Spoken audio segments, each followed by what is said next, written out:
amount of warning time you can expect is 6 or 7 seconds. As big as a 15 megaton city killer nuclear bomb. If we ever announce that there is one that's going to hit, and we don't have an answer to what are you going to do about it, you're going to have public panic. It's only a matter of time before the next big one hits us. The technology is available today so that when the Earth is in fact threatened by an asteroid, we can move it out of the way so that it doesn't hit the Earth.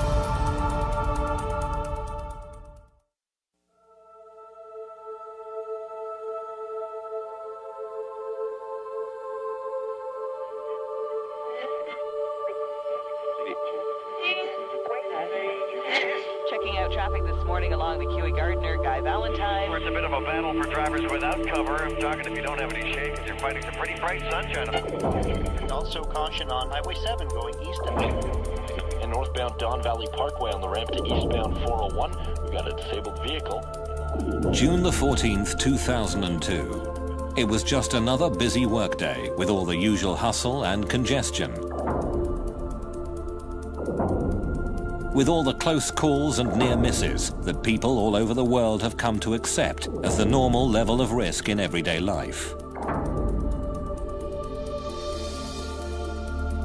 But on that day, high overhead and behind the sun, what no one saw coming, what no telescope on Earth was able to see against the blinding light, was an asteroid big enough to destroy an entire city.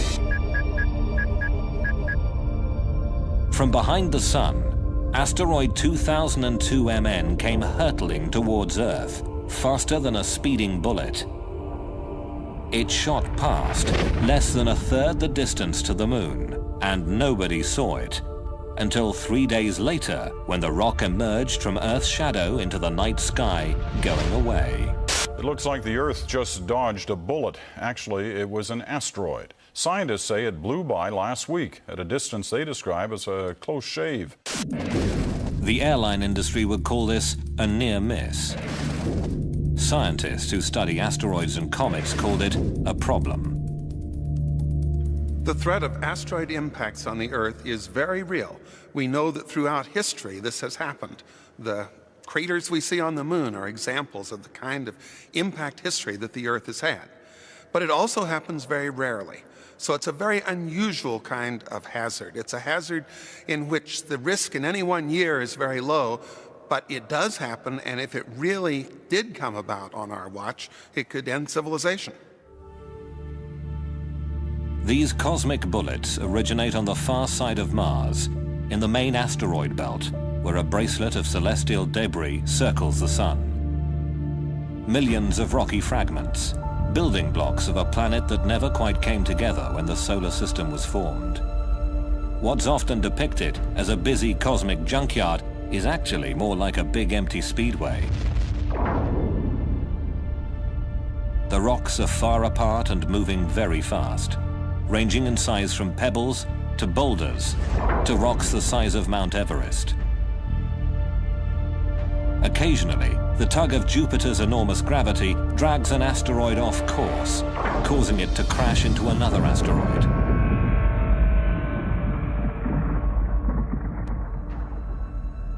Some veer away into new orbits that cross the paths of Mars, Earth, Venus or Mercury. Another ring of debris called the Oort cloud is the source of most comets, which are big, rocky ice balls that orbit the sun and cross the paths of the inner planets.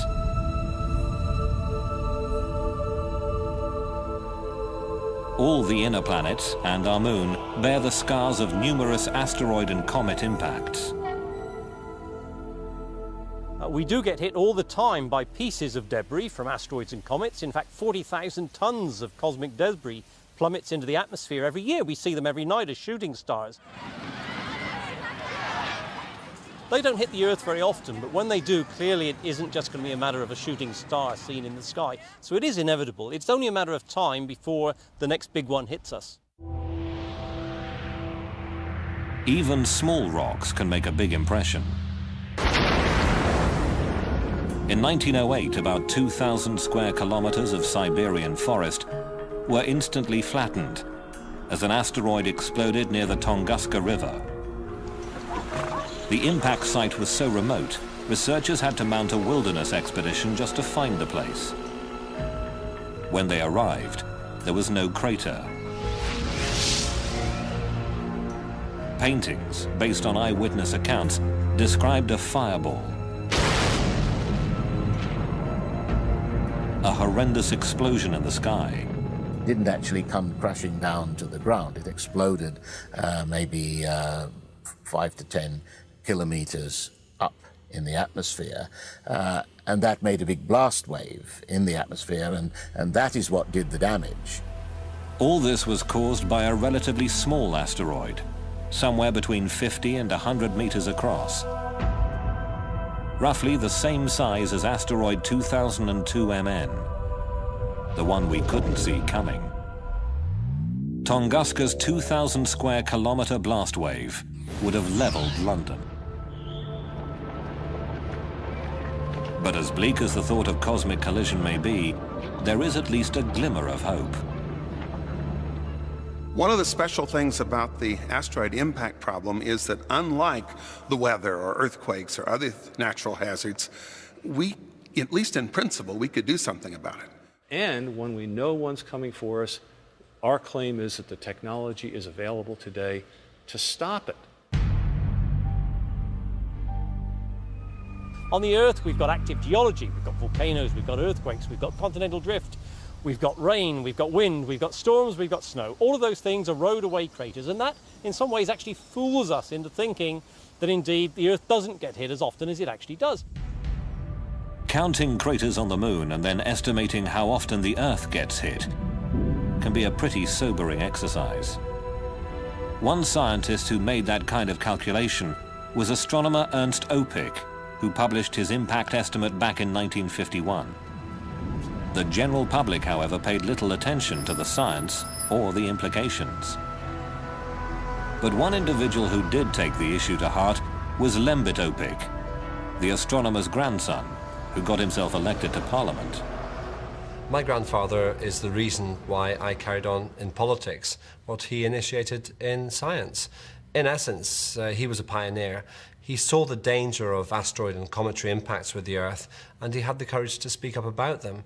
And he did that at a time when it wasn't really taken seriously, in the 1950s and 1960s. After years of pushing and prodding, Lembit Opic convinced the British government to commission a comprehensive scientific study of the asteroid and comet threat. The expert conclusion was, the threat is indeed real. Now, the government has set up a task force to examine the risk of an asteroid hitting the Earth. Still, skeptical politicians might want to get on the bus and take a trip to the Natural History Museum. Ask any schoolchild who's been there recently, and you'll hear a fascinating and truly scary tale about what happened to the dinosaurs. The dinosaurs were alive here. They were dead when this sediment was deposited, and this layer is one of the most unique layers in Earth history. In 1980, the discovery of iridium beside a layer of clay which marked the end of the age of dinosaurs led Lewis and Walter Alvarez to publish a theory that a huge asteroid or comet had hit the Earth 65 million years ago and wiped out the dinosaurs.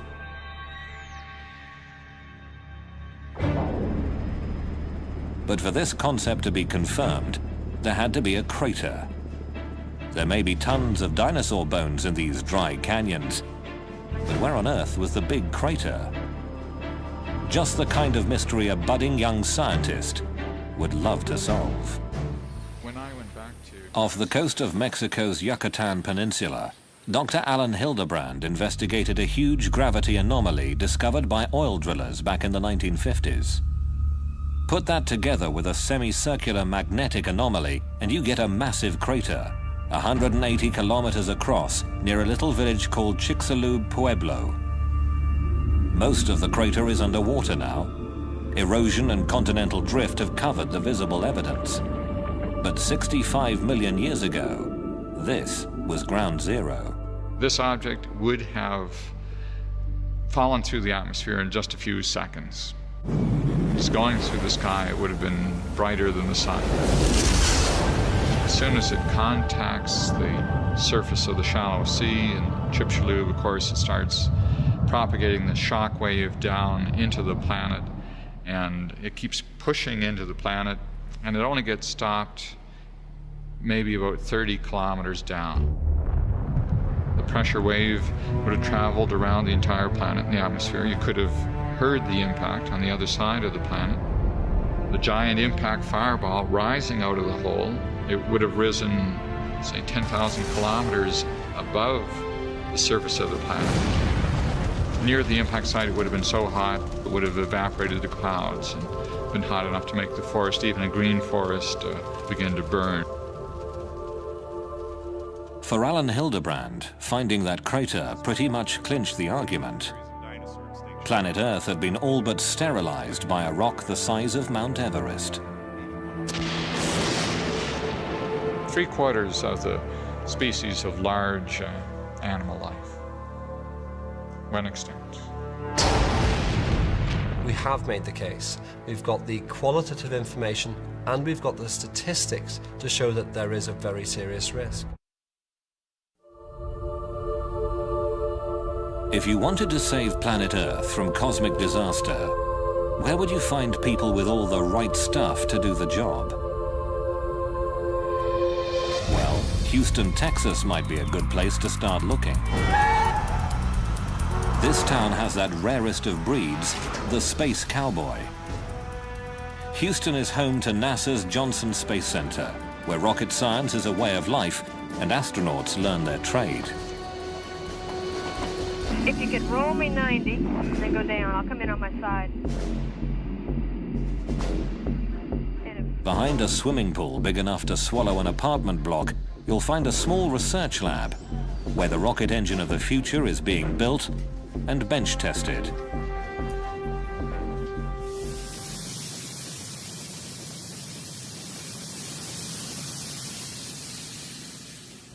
Yeah. Very nice. The question is, how big is the plasma going to go from here to here? Dr. Franklin Chang Diaz is one of the lead researchers, as well as an astronaut with 7 shuttle missions under his belt.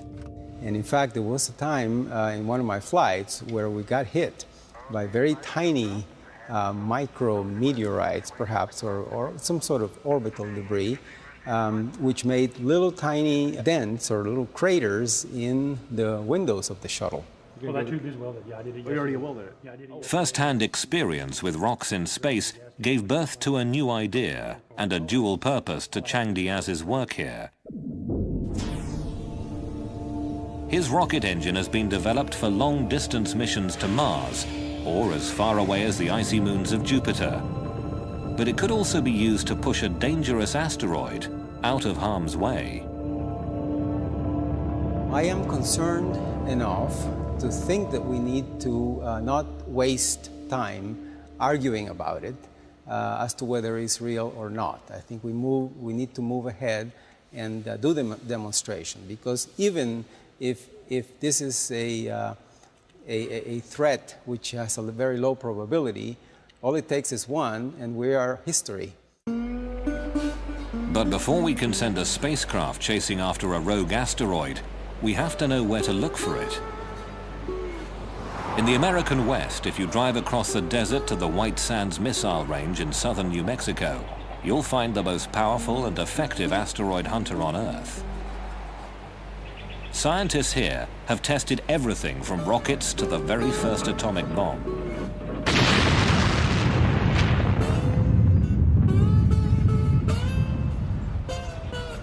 Today, across the valley floor from the Trinity bomb site, the US Air Force has installed one of the world's most advanced telescopes. This state-of-the-art technology was developed by MIT's Lincoln Laboratory as part of the Star Wars anti-missile defense system.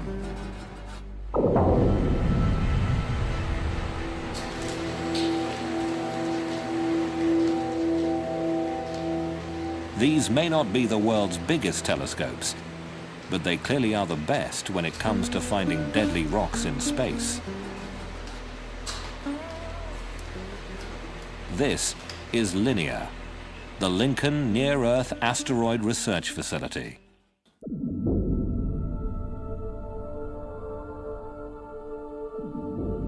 On a given night, when we scan the sky with this, we'll find perhaps 10 to 12,000 moving objects in the sky. Now, most of those are main belt asteroids, and as such don't represent any danger to Earth. But on the other hand, something like half of those will be brand new discoveries, and buried in there will be 1 or 2 near-Earth objects. Because the Earth rotates, the sky is always moving overhead. To get a clear picture of an asteroid, you have to make the sky stop moving. And you do that with a telescope that can track or follow the stars. This way, you can take time-lapse pictures that isolate the blur of fast-moving asteroids against a crystal-clear sky. It then records these pictures like a TV camera on a computer chip that has 20 times more detail than the picture you're now watching. The linear computer deletes previously known stars and planets, leaving a less cluttered time-lapse sequence of the new discoveries. At the end of each night shift, LINEAR's thousands of new discoveries are emailed to the International Astronomical Union's Minor Planet Center at Harvard University. A team of only 3 scientists must cope with the avalanche of new sightings, searching for potentially hazardous asteroids or comets. Computers make a rough calculation of an asteroid's orbit, but it's up to Brian Marsden to estimate the level of risk. They may be reporting 50 or 60,000 observations from one night, and it takes a while to get through that. But so we look first at the fast movers and see if there's anything interesting there. H is equal to sine delta. We do sometimes get close to 70 or 80,000 observations a day, almost 1 per second. There are some days when we effectively have 1 observation per second. Even with fast computers, Marsden's team can make only a preliminary calculation of each asteroid's orbit. 5 shots in one night cover only a tiny segment of an asteroid's orbital path. You can't solve for the orbit completely from that, but the fact that you're seeing motion over a half an hour or an hour, something like that, does allow us to get a partial solution for the orbit. Refining the orbit gets complicated. When 2002 MN shot past, its trajectory was warped by Earth gravity, and scientists at NASA's Jet Propulsion Laboratory in Pasadena, California, had to add that to their calculations. Here's an animation I put together of the asteroid last year, which was discovered after it passed by the Earth. An elite team of mathematicians and celestial mechanics is now working full-time on a computerized warning system. Our orbit animation, you can see how when it returns out to the asteroid belt, the close approach to the Earth has changed its orbit, and it's no longer returning to the same place it started.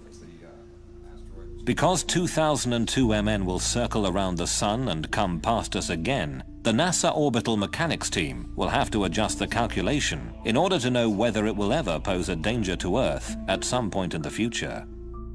So here we've zoomed in on the Earth-Moon system and we're looking down. You can see how close it came to the Earth. It went over the top. And how you can actually even see the bend in the trajectory. So it's a great example of how a close approach to the Earth, or in fact any planet, can be used to, or can change, significantly change in orbit.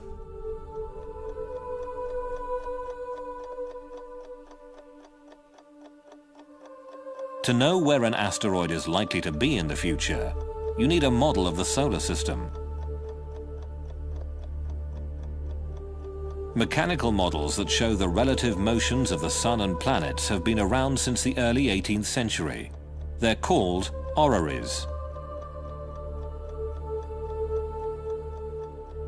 What the celestial mechanics at NASA had to do was create a new digital model.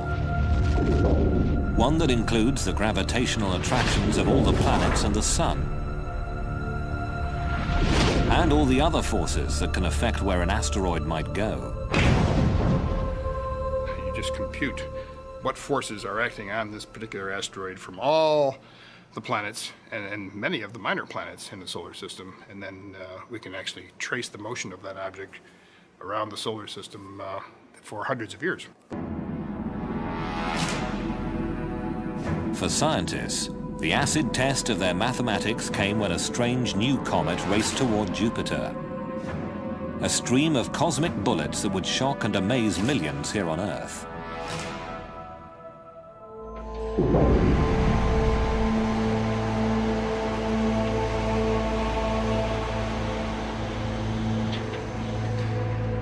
In the spring of 1993, the eyes of the world turned almost in unison towards a doomsday rock like no other.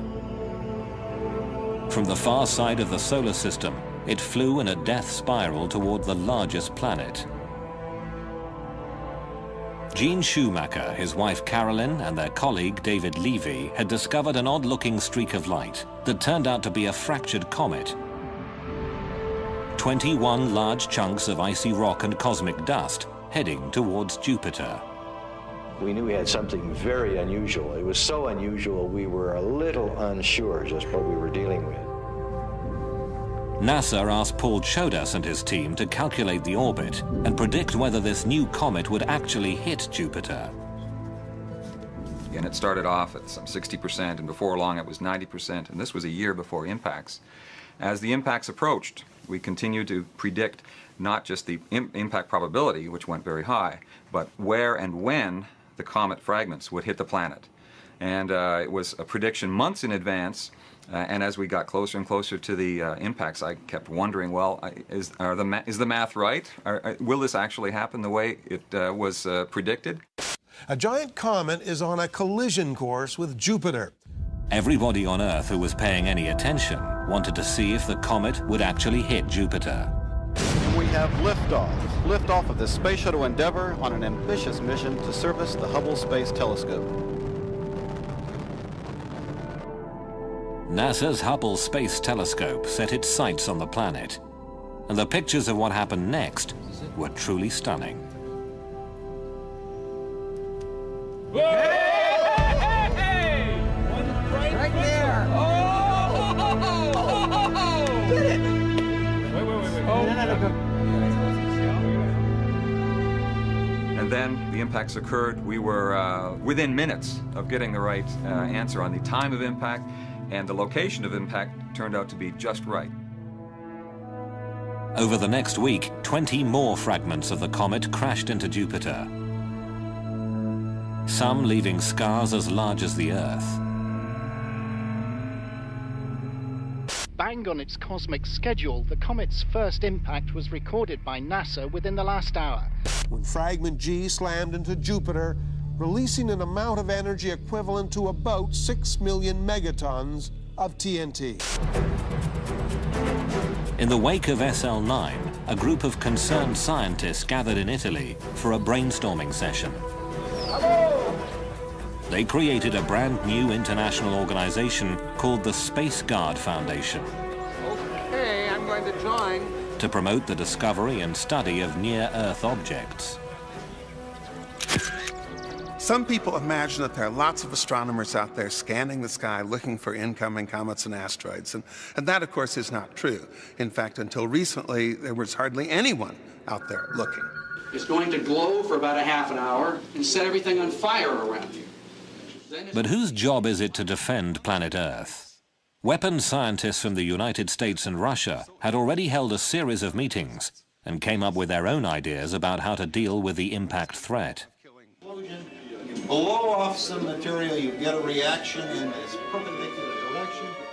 The military establishment under Star Wars had created a whole lot of devices, or at least concepts, for weapons in space and devices in space. And in the early 90s, when the Star Wars program was looking a little bit iffy, I think there was some motivation for them to try to apply their technology to this newly discovered hazard from asteroids and comets. The military approach to the problem proved to be controversial. The notion of sending nuclear weapons into space generated an immediate backlash. Edward Teller was proposing that we blow up an asteroid to show that we could protect the Earth. And I thought that was a pretty crazy idea. Blowing up an asteroid with a big bomb has a lot of problems associated with it, violating treaties, taking a single asteroid and making a swarm of smaller asteroids. It seemed like it was more interest in bombs than it was a serious interest in defending the planet. For NASA, on the other hand, NASA obviously is the natural agency to discover the threat and the objects, but they say no, planetary defense, that's a military obligation and not an obligation of NASA. Not NASA, not the military. Just when it seemed planetary defense was nobody's job, a tiny speck in the sky would set off doomsday alarms around the world.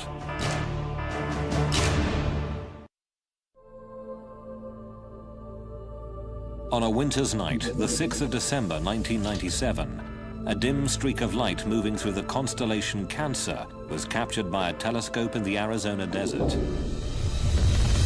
Big enough to destroy civilization as we know it, asteroid 1997 XF11 seemed to be heading towards Earth. The initial sighting by the Kitt Peak Observatory in Tucson, Arizona, was relayed to the Minor Planet Center at Harvard University in Cambridge, where a computer made the first rough calculation of the orbit.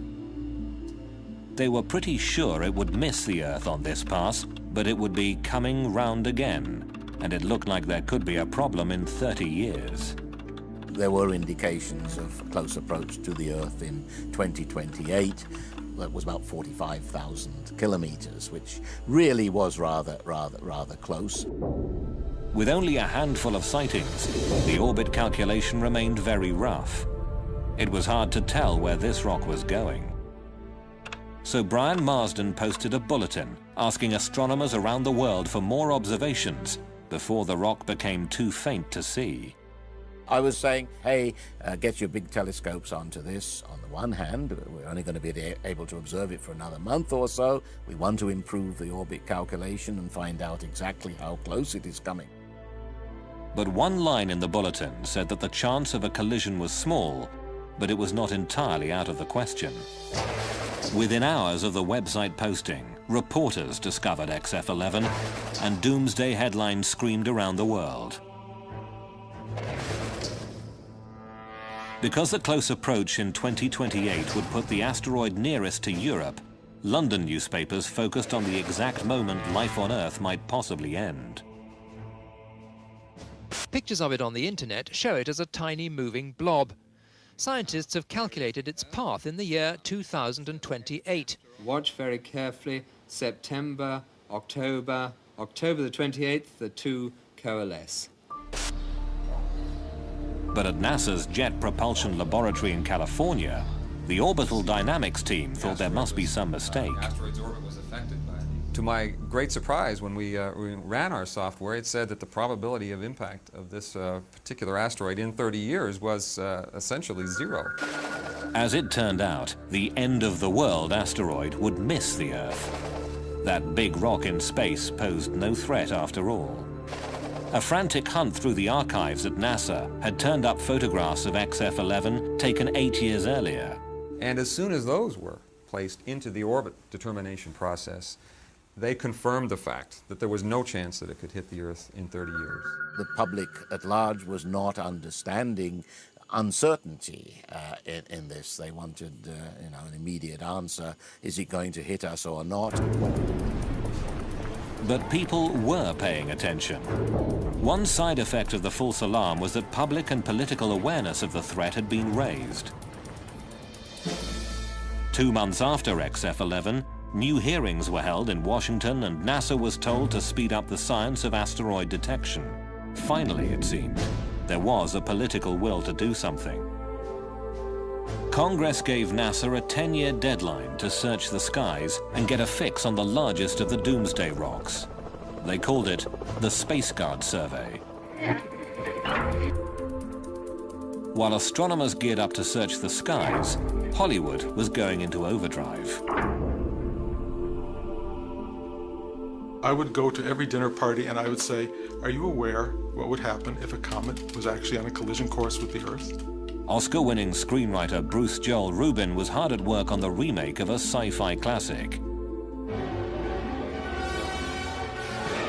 The new film, called Deep Impact, would be a Steven Spielberg production. High on a mountaintop, an army of scientists work desperately to build this giant rocket, this modern Noah's Ark to carry a few picked survivors of our doomed civilization. I think the thing that was hardest for me was the realization that people would have to be chosen to survive. Let's take the ship away from them! Come on! Probably a very, very small percentage of human beings would be left on the Earth able to survive something of the intensity of the comet that hit and destroyed the dinosaurs. So I felt making this movie is not just a mission to tell a good story, it's to change minds. It's to let people go, this is something real. This can happen to us. This movie is a wake-up call. It's not just a Hollywood movie, it is pointing at you.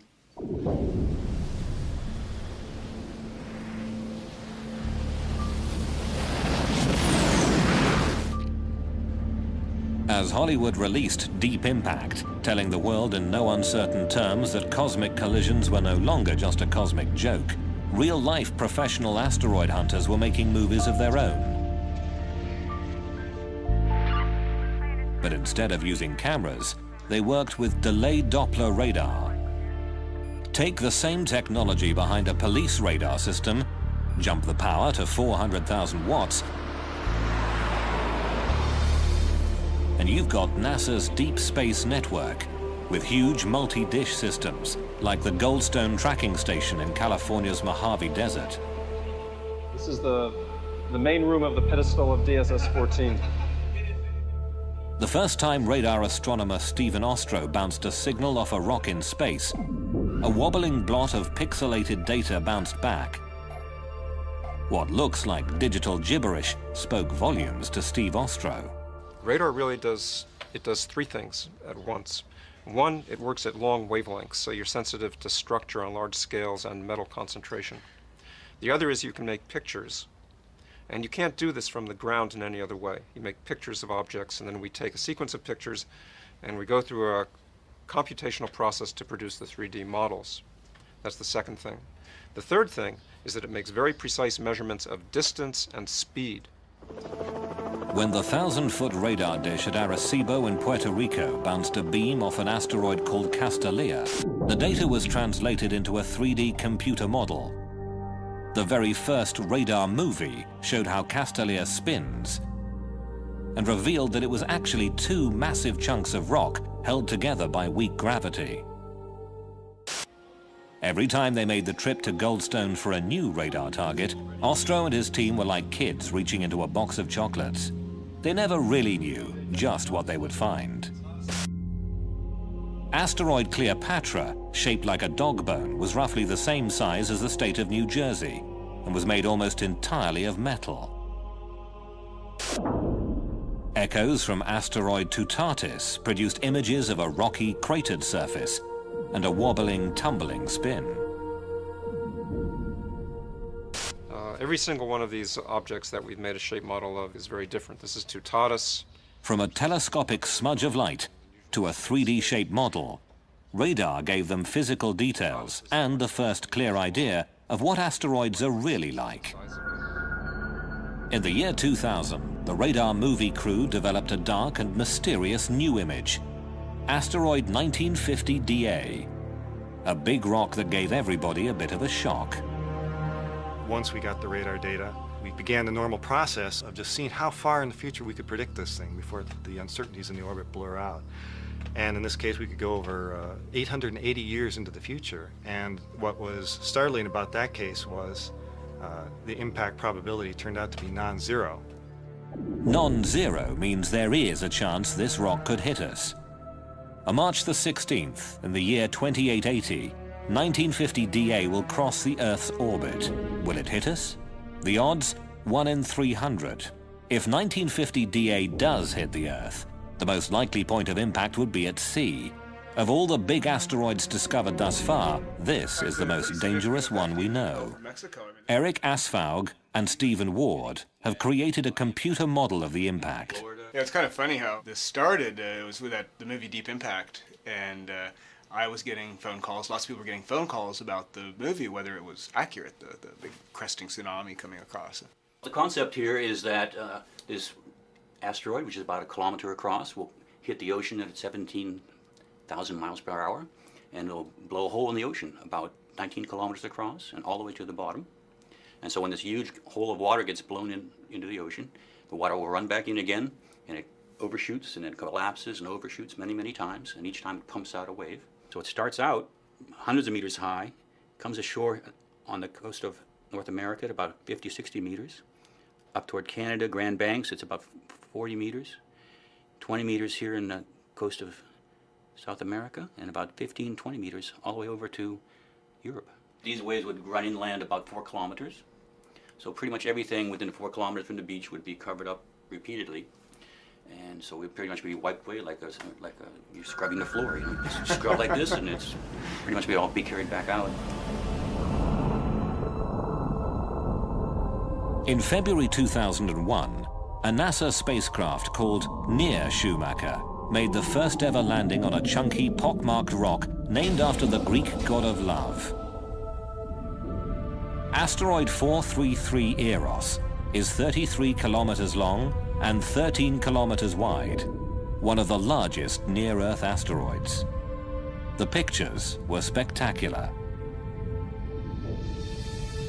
The data will take years to process. Proving that they could land on an asteroid was a major achievement, but in the end, they still don't know much about what's inside. How dense? How tough? How brittle or crumbly is it?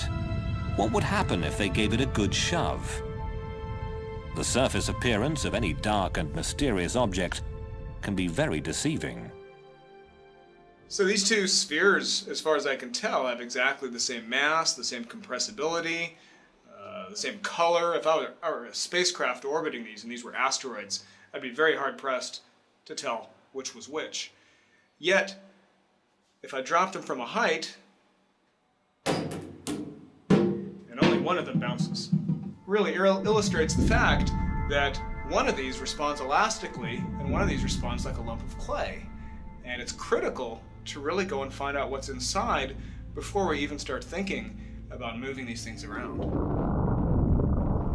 When a 3D model of the asteroid Castellia got smacked in a computer simulation, a problem occurred. An impact with the same energy as the Hiroshima bomb turned Castellia into a pile of rubble, but did not deflect its trajectory in any significant way.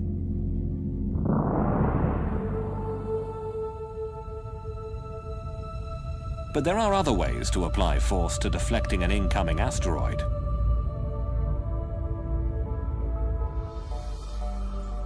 Using the power of the sun to push dangerous rocks out of the way may not be so far-fetched after all. This is a typical near-Earth asteroid. Its name is Galevka. It's about 1/2 kilometer across.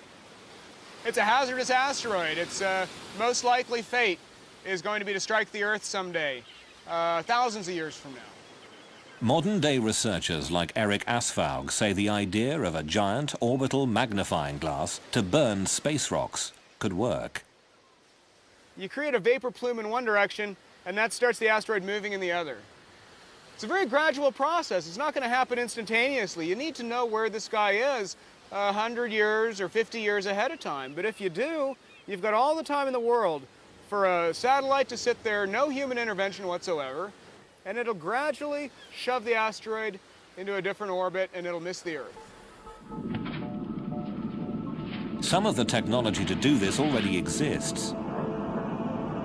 Take an inflatable parabolic antenna the size of a tennis court, convert it to a solar collector, and use it to focus sunlight on an asteroid.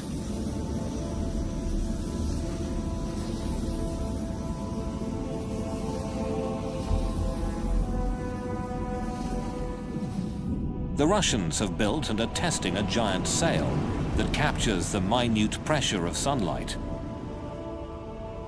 Just attach the sail to an asteroid and let the rock hitch a ride to someplace else.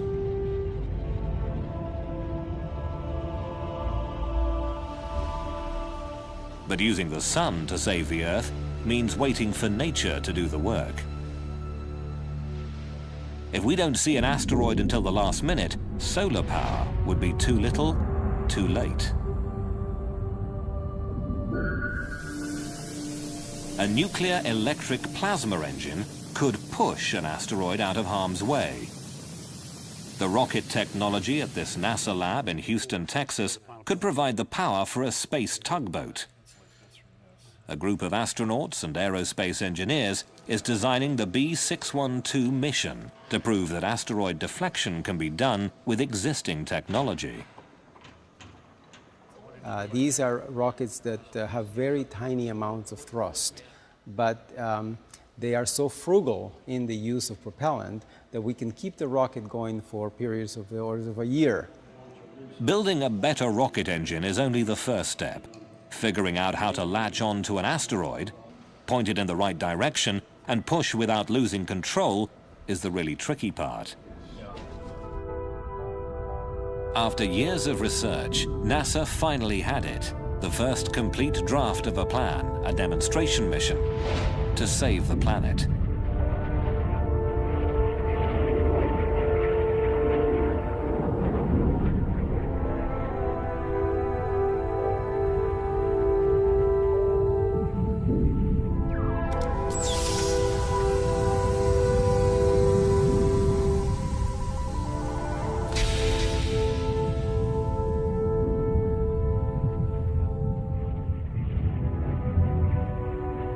We can move the asteroid off the impact with the Earth 10 years later so that it misses the Earth, and not just miss it randomly, but miss it very precisely so that we don't simply pass on the problem to our grandchildren.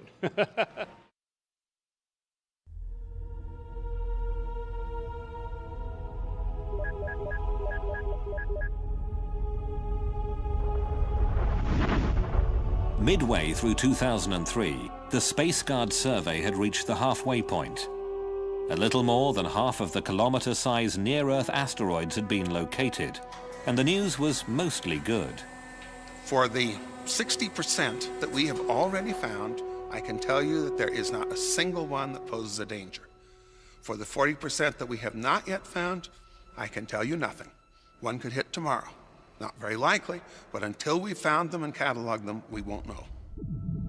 But finding the really big asteroids, those 1 kilometer monster rocks capable of ending human civilization, is only the first part of the challenge. There are an estimated 50,000 smaller asteroids that are big enough to cause tidal waves or destroy vast regions of the Earth.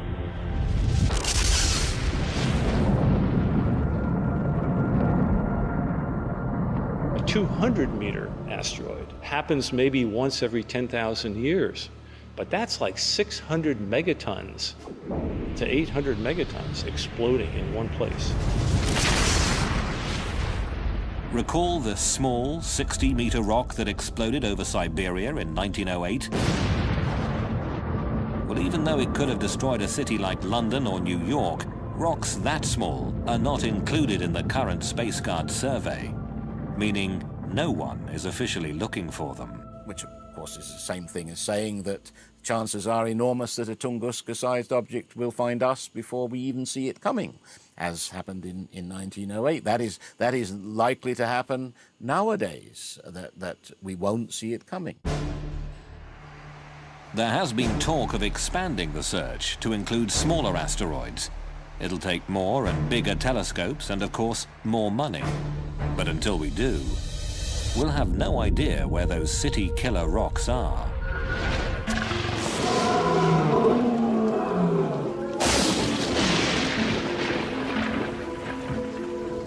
Evolution on Earth has proceeded in part because every so often a global catastrophe comes along, pushes the reset button, and new things happen.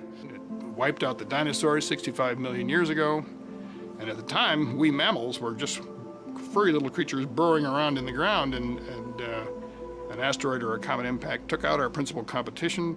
I guess we are saying implicitly, if not explicitly, that we want to do away with that natural cycle. We've had enough evolution. We like ourselves on the top of the ladder. And we can do something which will change cosmic evolution from this point forward in terms of life on Earth. Dinosaurs ruled the Earth until a big rock wiped them out. The question is, will another rock do the same to humanity? Let's get a couple good pictures here. Humans are the first species with the potential to block a doomsday rock and switch off the evolutionary reset button. People very often say, look, you're just a doomsayer. You think that these awful things are going to happen. I'm not that way at all. I'm entirely optimistic. The way in which I view asteroids and comets and the possibility of them hitting the Earth is that it's a great challenge. Thank goodness we've realized the hazard and the danger before the next one happens. It's given us time, we hope, to do something about it. Scientists can study the sky and find the dangerous rocks ahead of time. Astronomers can do the math and predict the orbits. People have the desire and the right stuff to do the job. There's a whole new field of science that could give humanity an option the dinosaurs never had.